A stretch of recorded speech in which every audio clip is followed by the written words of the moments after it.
Hello po sa inyong lahat. Before anything else, I just want to greet a grandest, splendid, and heaven heralding anniversary.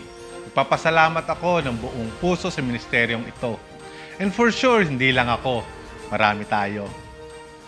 Bakit? Kasi hindi lang siya naging pagpapala sa Body of Christ, sa bansang ito at sa buong mundo. Kundi siya din ay nagpala sa napakaraming tao in many ways. And one of those ay ang mission of love, love in action. Having a part of this is a great privilege for me. Sa mga trahedya, kalamidad at anumang sakuna ay abot kami ng ministeryo. At hindi lang yan, marami na rin ang napag-aral at nabigyan ng trabaho. Isa ako sa mga pag-testify na talagang this ministry is absolutely a great blessing.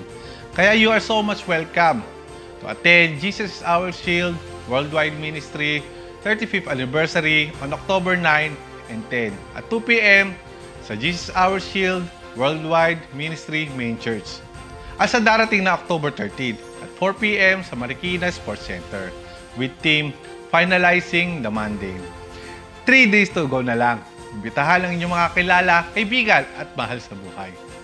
Sama-sama tayo magdiwang sa anibersaryong ito.